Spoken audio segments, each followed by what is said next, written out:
Assalamualaikum warahmatullahi wabarakatuh. Salam, Om Swastiastu, Namo Buddhaya, dan salam kebajikan. Kami, mahasiswa Universitas 11 Maret Surakarta, Fakultas Keguruan dan Ilmu Pendidikan, Program Studi Pendidikan Ekonomi semester 4. Video ini merupakan video materi pembelajaran etika bisnis dengan materi etika pemasaran. Sebelum kita membahas secara detail apa itu materi etika pemasaran, maka terlebih dahulu kita samakan persepsi awal kita mengenai konsep etika bisnis. Mata kuliah etika bisnis, kami mempelajari konsep etika bisnis dan juga penerapan etika bisnis dalam suatu perusahaan, serta contoh perusahaan yang tidak menerapkan konsep etika bisnis.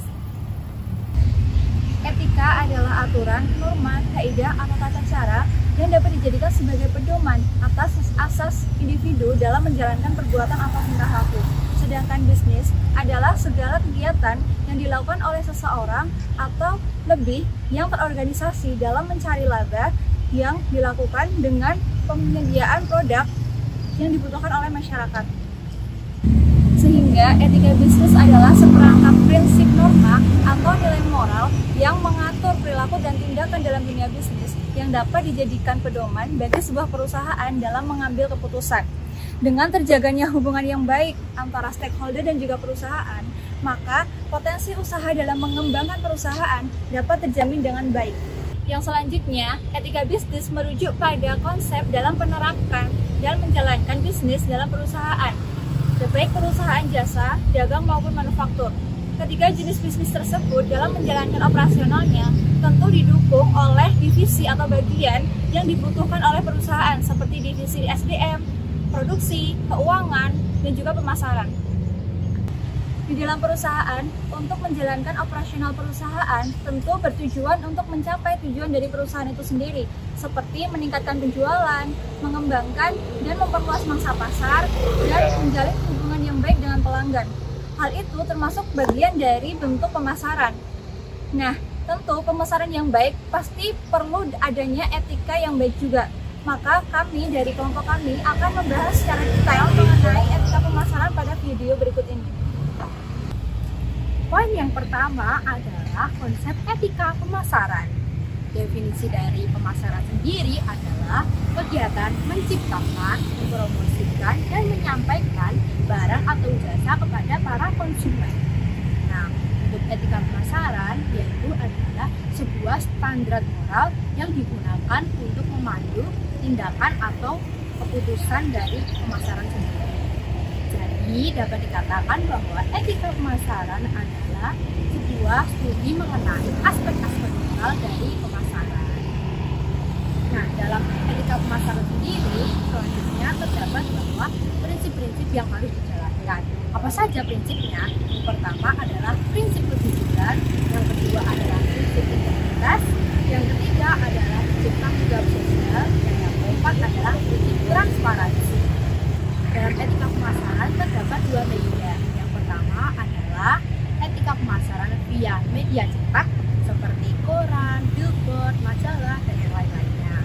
Terus kemudian yang kedua adalah etika pemasaran via media digital seperti website, lalu juga video animasi, audiovisual, dan yang lainnya.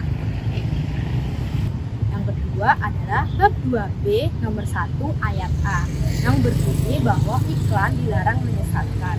Kemudian yang ketiga adalah bab 2B nomor 3 ayat 3A, yaitu iklan tidak boleh menggunakan kata ter, paling, atau nomor 1 yang dapat membuktikan potensi dari pernyataan tersebut. Selain itu juga termaktub pada bab 2B nomor 3 ayat B dan C, serta bab 2C nomor 2 dan bab 2C nomor 10 ayat G. Nah, dalam etika pemasaran itu terdapat dasar hukum, yaitu di mana terdapat Undang-Undang tentang Perlindungan Konsumen nomor 8 tahun 1999 pasal 17 ayat A yang berbunyi bahwa pelaku usaha periklanan di Indonesia dilarang mengelabui konsumen mengenai kualitas, kuantitas, bahan, kegunaan, harga barang, tarif barang, ataupun waktu penerimaan barang ataupun jasa. Selanjutnya yaitu contoh kasus. Contoh kasus dari materi etika pemasaran yang kami ambil adalah iklan Grab yang dinilai telah menuai kontroversi. Nah, dilansir dari CNN Indonesia menyatakan bahwa iklan Grab baik yang ditayangkan melalui YouTube telah menuai kontroversi karena dinilai melanggar kode etik periklanan.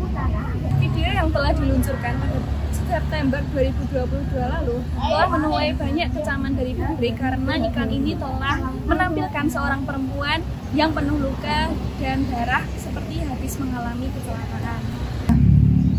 Iklan ini menuai kecaman dari banyak penonton yang telah melihat karena visual dari iklan ini dianggap berlebihan dan mengerikan serta dinilai telah merendahkan produk lain yaitu ojek pangkalan. Di sisi lain, Grab hendak menyampaikan pesan bahwa pengemudi mitranya telah lulus uji keselamatan berkendara, memiliki dokumen yang lengkap, dan kendaraan yang dimiliki dirawat secara rutin. Alhasil, setelah iklan ini ditayangkan, ternyata banyak yang memberi dislike daripada memberi like.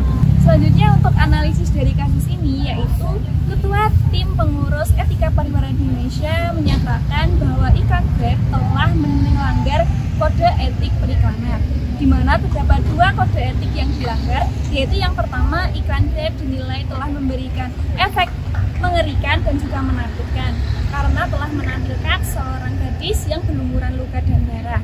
Selanjutnya, potensi yang kedua yang dilanggar yaitu iklan Grab dinilai telah merendahkan produk lain yang tidak sesuai dengan tata krama periklanan di Indonesia. Selanjutnya, untuk solusi dari kasus ini yaitu Grab seharusnya selalu meninjau dan selalu mengecek secara terus-menerus bagaimana cara kerja agensi dari kampanye periklanan ini. Karena jika dibiarkan terlalu lama akan memberikan dampak tersendiri bagi penonton yang melihatnya maupun bagi perusahaan Grab itu sendiri. Selain itu, dalam menayangkan iklan, Grab seharusnya memperhatikan tata krama periklanan dan juga kode etik periklanan yang ada di Indonesia untuk diterapkan agar tidak menuai berbagai kecaman. Demikian penjelasan mengenai etika pemasaran. Semoga materi yang kita sampaikan dapat bermanfaat bagi teman-teman semua. Apabila ada kritik, saran, ataupun masukan, bisa ditulis di kolom komentar. Terima kasih.